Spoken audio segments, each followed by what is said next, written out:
Assalamualaikum warahmatullahi wabarakatuh. Yang terhormat Bapak Ibu dosen penguji, yang saya hormati Bapak Lulu Lusiantoro, pembimbing tesis UGM Yogyakarta. Perkenalkan, saya Fahrudin, mahasiswa UGM MBA 75, akan mempresentasikan tesis yang telah disusun.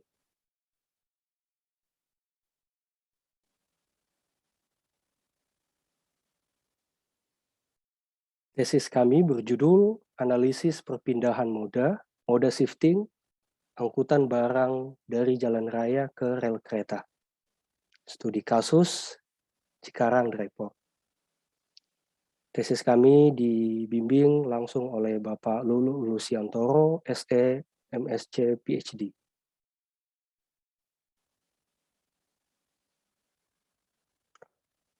Komposisi angkutan barang di Pulau Jawa sebagai pulau penyumbang hampir 60% PDB nasional, terbagi atas 99,7% angkutan transportasi jalan, dan hanya 0,2% transportasi laut, dan 0,1% angkutan transportasi kereta. Latar belakang penelitian ini secara kontekstual, kondisi tersebut akan berpotensi mengganggu kegiatan logistik dan rantai pasok dari para pelaku usaha, serta lebih jauh lagi memberi dampak pada kondisi perekonomian atau memberi dampak eksternalitas pada publik. Secara konseptual, konektivitas sarana dan prasarana transportasi, khususnya angkutan barang, seharusnya dapat menciptakan keterpaduan antar moda atau intermodal, serta dapat mendorong modal shifting agar angkutan antar moda lebih seimbang. Perlu diperhatikan apa saja faktor yang mendukung dan menghambat moda shifting tersebut. Integrasi dan sharing moda transportasi, khususnya di darat, sangat dibutuhkan untuk mengurangi beban angkutan jalan raya yang sangat tinggi tadi, sehingga akan menurunkan resiko-resiko yang mungkin terjadi. Namun perlu memperhatikan concern para pelaku usaha, khususnya jika kita berbicara di kawasan industri sebagai pusat aglomerasi kegiatan industri dan ekonomi. Rumusan masalah dari penelitian ini bahwa kondisi existing saat ini sangat berisiko dan berdampak buruk, baik itu pada pelaku bisnis maupun pada publik atau perekonomian. Pelaku bisnis, kondisi saat ini dapat memicu pelanggaran hukum jika para pelaku usaha menggunakan truk overdimension dan overload atau odol, kemudian tingginya biaya atau cost, kemudian persaingan yang tidak sehat antar angkutan darat atau jasa angkutan truk. Kemudian untuk publik atau perekonomian, ancaman kerusakan prasarana jalan, tingginya angka kecelakaan, serta besarnya biaya infrastruktur dan pencemaran lingkungan, serta lebih jauh lagi mengganggu kinerja logistik nasional. Kenapa Cikarang penting? Karena berdasarkan data yang kami peroleh bahwa koridor timur di Cikarang, Bekasi, dan sekitarnya itu menyumbang sekitar 62% throughput dari pelabuhan Tanjung Priok di Jakarta. Sehingga upaya untuk mendorong perpindahan moda tersebut perlu dipersiapkan secara baik, perlu diidentifikasi masalah-masalahnya sehingga tepat dan menghindari perpindahan masalah atau alih-alih malah memunculkan masalah baru. Pertanyaan dan tujuan penelitian. Pertanyaan, bagaimana proses kerja angkutan barang moda kereta di CDP? Apa faktor yang menghambat dan mendukung pemanfaatan moda kereta di CDP? Serta upaya apa yang perlu dilakukan untuk meningkatkan pemanfaatan moda kereta di CDP. Tujuan penelitian adalah menjawab pertanyaan-pertanyaan penelitian tersebut. Masuk ke bab 2, tinjauan pustaka. Peneliti telah melakukan kajian pada sejumlah literatur dengan pedoman relevansi dan keupdatean dari literatur dan referensi yang dirujuk. Ada penelitian dari Rodman dan Templar 2014 tentang intermodal rate freight between Asia and Europe. Penelitian tersebut berhasil mengidentifikasi faktor pendorong dan penghambat angkutan intermoda kereta di Asia dan Eropa dengan menggunakan framework atau kerangka PESTEL, Political, Economic, Social, Technical, Legal, and Environmental. Kemudian penelitian kedua dari Albert dan Seukowski tahun 2017 yang mencoba mengkategorikan faktor pendukung dan penghambat dari penelitiannya menjadi 6 kategori, yakni kategori ekonomi, kategori quality, infrastructure, management, policy, dan sustainability.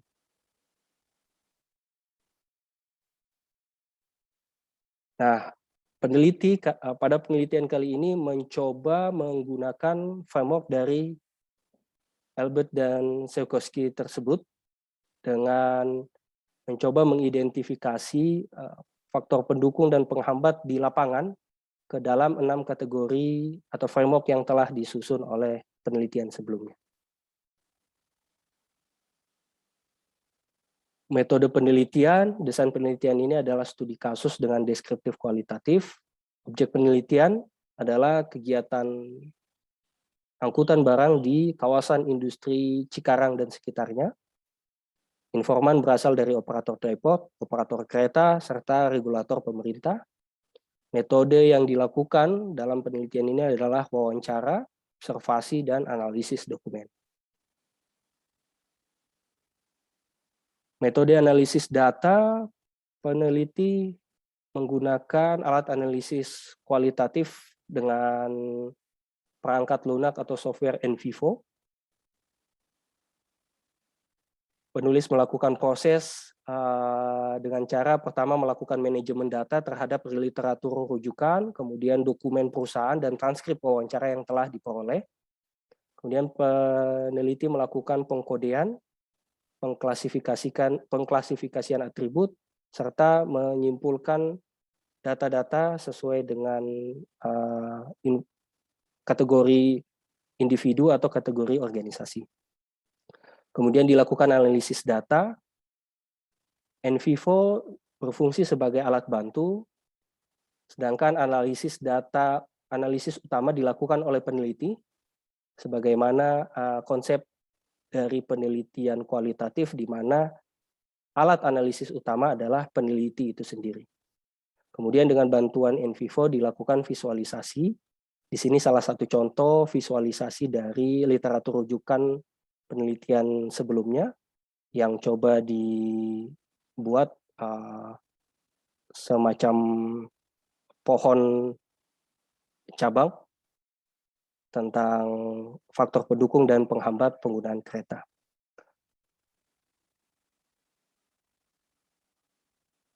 Kemudian masih di metode penelitian, data informan, atribut informan yang coba dikumpulkan terdiri dari nama, jenis kelamin, usia, pendidikan, dan jabatan.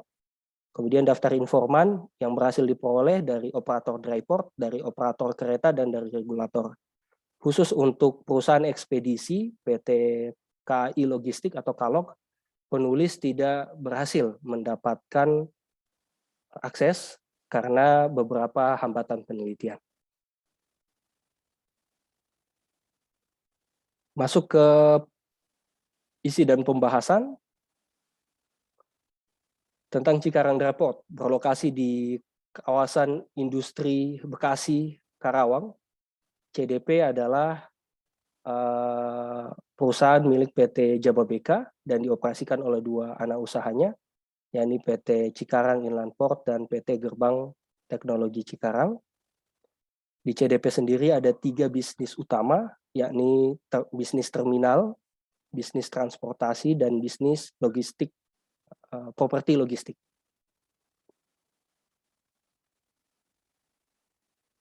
Menjawab pertanyaan penelitian nomor 1, proses kerja angkutan barang sesuai dengan hasil penelitian dan wawancara dan dokumen dari perusahaan bahwa secara umum di CDP kegiatan transportasi barang dengan kereta dapat dibagi 2, yakni angkutan ekspor impor dan angkutan domestik. Untuk angkutan ekspor impor dapat dilihat gambarannya dimulai dari jika itu kegiatan ekspor, shipper, kemudian diangkut dengan feeder, kontainer mengarah ke CDP, kemudian menggunakan haulage, kemudian diangkut dengan kereta, kemudian diangkut dengan haulage lagi untuk dipindahkan ke kapal dan melakukan angkutan lanjut dengan kapal. Nah, untuk proses bisnis angkutan barang moda kereta di CDP secara umum itu melibatkan 3 pihak, yakni operator dry port, perusahaan ekspedisi angkutan kereta, serta operator kereta.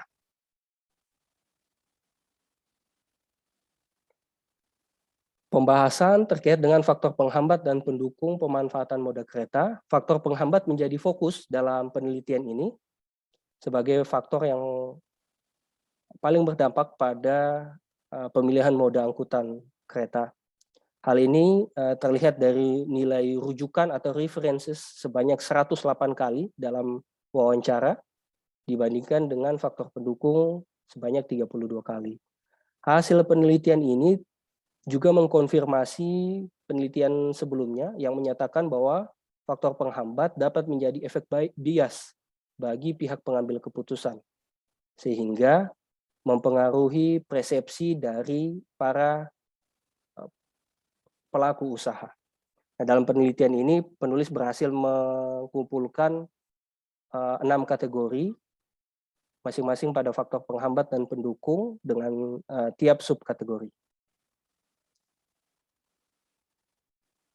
Kemudian di sini salah satu contoh penggunaan NVivo faktor penghambat, di mana penulis dapat membagi setiap kategori. Contoh di sini kategori economics dan infrastruktur. Salah satu hal yang menarik adalah subkategori total volume yang dilihat sebagai faktor penghambat oleh operator dry port dan operator kereta, namun tidak dilihat oleh informan dari regulator atau pemerintah. Namun subkategori multi penanganan itu menjadi concern dan diamini sebagai salah satu faktor penghambat utama oleh seluruh stakeholder atau informan dari penelitian ini. Berdasarkan kategori pendukung dan penghambat yang telah disusun, 6 kategori tadi, penulis kemudian mencoba menyusun strategi peningkatan pemanfaatan moda kereta dengan melakukan analisis serta didukung oleh literatur yang menjadi rujukan, sejumlah literatur yang menjadi rujukan. Ada 7 strategi yang berhasil disusun dan setiap strategi dapat berdampak pada beberapa kategori penghambat secara sekaligus.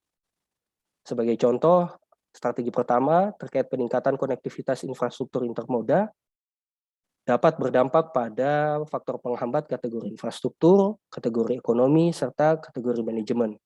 Dan begitu seterusnya hingga strategi ke-7 tentang penguatan koordinasi antar stakeholders dalam angkutan barang moda kereta yang berdampak pada kategori manajemen, kategori peraturan dan kebijakan, ekonomi, serta infrastruktur.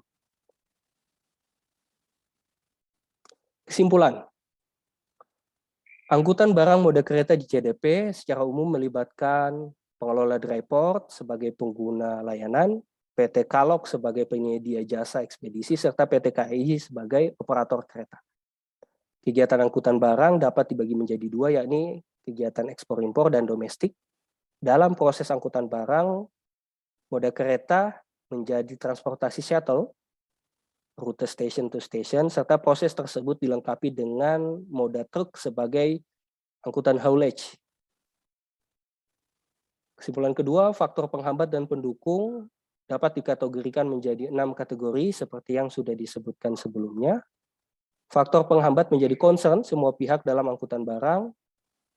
Hasil penelitian menemukan bahwa kategori infrastruktur, ekonomi, dan ekonomi menjadi faktor penghambat yang sering disebutkan atau yang dominan.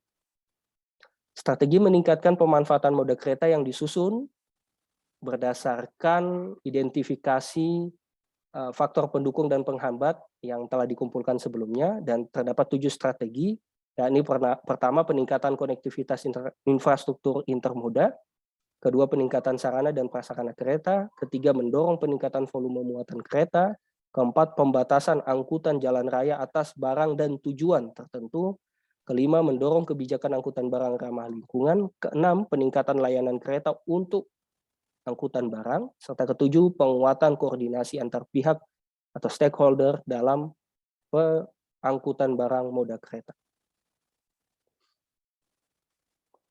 Implikasi secara teoritis, diharapkan penelitian ini dapat memberikan sumbangsi pada tema penelitian intermoda yang masih dalam tahap paradigmatik atau masih dalam tahap pengembangan untuk menjadi tema penelitian. Kemudian penelitian ini juga diharapkan dapat memberi tambahan pada penelitian-penelitian sebelumnya. Kemudian implikasi manajerial, penelitian ini secara umum diharapkan dapat mendorong penggunaan kereta yang angkutan yang lebih seimbang, khususnya di jalan raya, antara angkutan kereta dan jalan raya yang melayani kawasan-kawasan industri atau yang dilayani oleh dry port sebagai prasarana transportasi intermoda. Di sini keterbatasan penelitian, kemudian ada saran dari penelitian. Hasil penelitian ini diharapkan dapat berdampak baik secara teori maupun secara industri, dan dapat memberikan sumbangsi pada publik atau pada perekonomian. Dan penelitian selanjutnya diharapkan dapat berkolaborasi dengan lebih banyak pihak lagi yang terkait, sehingga dapat lebih banyak mengumpulkan informan dan bisa memberi dampak yang lebih besar lagi. Demikian presentasi tesis dari saya. Untuk selanjutnya lebih lengkapnya pada bagian tanya jawab. Terima kasih. Assalamualaikum warahmatullahi wabarakatuh.